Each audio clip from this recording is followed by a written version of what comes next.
दोस्तों, पिछले कुछ समय से हरियाणा के अंदर में खासकर सरकारी स्कूलों की हालतें बहुत ज़्यादा ख़राब हो रही हैं। यहाँ पर जितने भी प्राइमरी और मिडिल स्कूल्स हैं उन स्कूलों पे ताला लगाया जा रहा है। अभी रिसेंटली ही कुछ दिनों पहले ही 1057 प्राइमरी स्कूलों को 1057 प्राइमरी स्कूल्स को बंद करने की सिफारिश हो रही है। हालांकि इसको बचाने के लिए हरियाणा में जो सरकारी टीचर हैं वो लोग इसका विरोध भी कर रहे हैं और जनता हर तरीके से अपने अपने तरीके से विरोध कर रही है।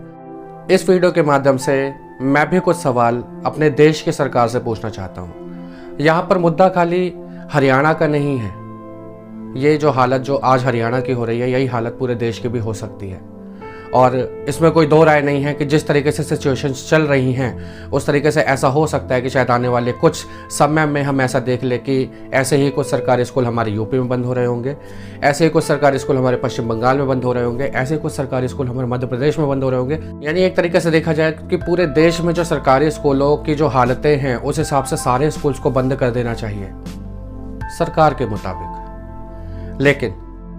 लेकिन मैं कहता हूं कि आप सरकारी स्कूल बंद कर रहे हो, शौक से करो, पर मेरे कुछ सवाल हैं जिनके मैं जवाब चाहता हूं। हमारे देश में लोग हर चीज सरकारी चाहते हैं, चाहे वो सरकारी अस्पताल हो, चाहे वो सरकारी कॉलेज हो, चाहे वो सरकारी नौकरी हो, चाहे वो सरकारी सुविधाएं हो, चाहे वो सरकारी पावर हो। लेकिन सोचने की बात सिर्फ इतनी सी है कि सरकारी स्कूल नहीं चाहते। अब ये ज्ञान मत देना कि हमारे देश की जनता है वो सरकारी स्कूलों में अपने बच्चों के दाखिले नहीं कराती, अमीर अपने बच्चों को हमारे स्कूल में नहीं डालता, या देश के सरकारी अफसर जो हैं वो अपने बच्चों को हमारे स्कूल में नहीं पढ़ाना चाहते, देश के नेता भी अपने बच्चों को हमारे देश में सरकारी स्कूलों में नहीं पढ़ाना चाहते। सवाल सिर्फ इतना सा है, क्यों? बकवास नहीं सुननी है मुझे, बस एक सवाल का जवाब चाहिए, क्यों? आखिर क्यों नहीं ये लोग अपने बच्चों को यहाँ के सरकारी स्कूलों में पढ़ाना चाहते हैं? इसके पीछे कोई कारण होगा, उस कारण को थोड़ा ढूंढने की कोशिश कीजिए जनाब। क्यों नहीं सरकारी स्कूलों की बिल्डिंगों में सुधार किया जाता? क्यों नहीं सरकारी स्कूलों का धड़ल्ले से प्रचार किया जाता? क्यों प्राइमरी स्कूलों की हालत खस्ता है?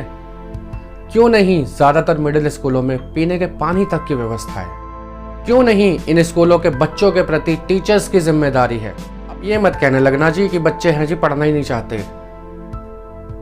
बेवकूफ़ी वाली बातें नहीं सुननी है। हमारे देश में तो बड़े भी काम नहीं करना चाहते, और कौन पढ़ना चाहेगा ऐसे बुझे बुझे माहौल में?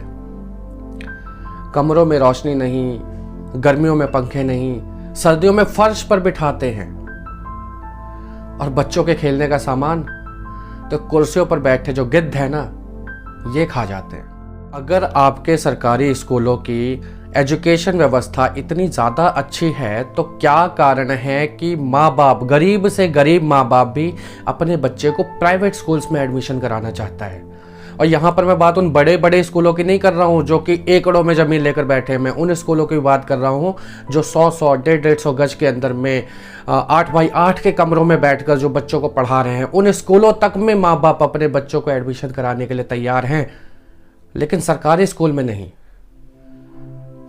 जनाब, मैं जवाब चाहता हूं इसका। हर साल पूरे देश में हजारों प्राइवेट स्कूल्स नए खुलते जा रहे हैं और ये साहब हमारे पुराने सरकारी स्कूल ही बंद करवा रहे हैं। आपने वेल ट्रेन्ड स्टाफ अपॉइंट किया, मानते हैं भाई, कम से कम 50% लोग तो ऐसे हैं जो डिजर्विंग थे उस चेयर के, जो उस टीचर की कुर्सी के, जिनके पास सच में कुछ थोड़ी बहुत नॉलेज है।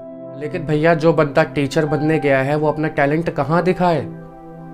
वो जनगणना वाले फॉरम में, या वो आपके घर में कितने पशु हैं वो बताए, या मिड डे मील का जो खाना पक रहा है उसका स्वाद कैसा है, वो खाना क्या बच्चों को मिला या नहीं मिला, ये गिनवाए?